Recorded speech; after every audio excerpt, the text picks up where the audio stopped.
Le 22 mars dernier, Kate Middleton a annoncé être atteinte d'un cancer.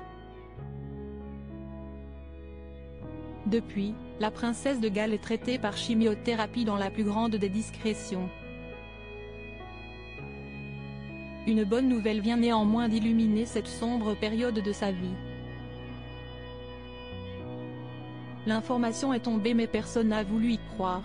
Dans une vidéo publiée sur les réseaux sociaux par la princesse de Galles le 22 mars dernier, Kate Middleton annonçait être atteinte d'un cancer. Une maladie détectée après une opération, à l'image de la maladie de son beau-père, Charles III. Si est-il dans la plus grande discrétion que Kate Middleton suit le traitement de chimiothérapie administré par les médecins. Et si la maman de George, Charlotte et Louis, 10, 8 et 6 ans, se tient à l'écart de la vie publique depuis plusieurs semaines, elle n'est pas moins toujours engagée dans les causes qui lui tiennent à cœur. Une excellente nouvelle pour Kate Middleton. Kate Middleton n'a jamais caché son attrait et son implication dans le domaine de la petite enfance. Pour elle, il ne fait aucun doute que le bien-être et l'équilibre d'un enfant, surtout dans les premières années de son existence, a des répercussions sur le reste de sa vie, et donc sur les personnes qui l'entourent et la société de manière plus générale. Avec la campagne Shaping Us lancée en début d'année dernière, la princesse de Galles a fait de ce sujet l'un de ses principaux combats. Et une bonne nouvelle vient d'ailleurs de lui revenir. Un rapport de cette campagne lui a indiqué que plusieurs grosses entreprises du Royaume-Uni se sont sérieusement penchées sur le sujet et envisagent de participer à l'action.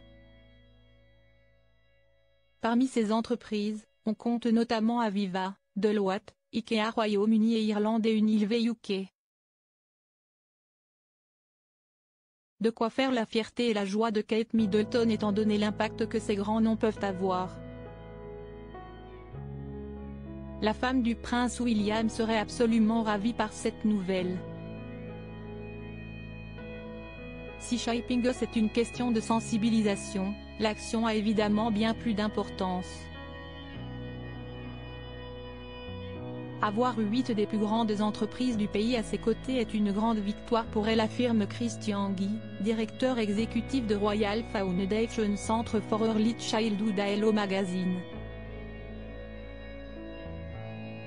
Par le biais des fonds et des actions que chacun peut récolter ou réaliser, Kate Middleton souhaite que la priorité soit donnée à la petite enfance. Cela passe notamment par les aides aux familles qui en ont besoin, la création d'activités, l'accès à l'éducation et l'accès aux soins. Le retour à la vie publique de la princesse de Galles pas encore d'actualité. Nul doute que malgré la maladie et le traitement qu'elle suit actuellement, Kate Middleton observe de très près l'avancée du travail. La princesse de Galles n'est pour autant pas encore officiellement de retour sur le devant de la scène. Comme le précise un expert royal au Daily Mail, Kate a besoin d'espace et d'intimité pour se rétablir. Elle reprendra le travail lorsqu'elle aura l'autorisation des médecins. Kate doit trépigner d'impatience, à l'image de Charles III, à l'idée de renouer avec le public et les obligations royales. En attendant, la priorité reste sa santé. Espérons que leur rétablissement ne soit pas loin.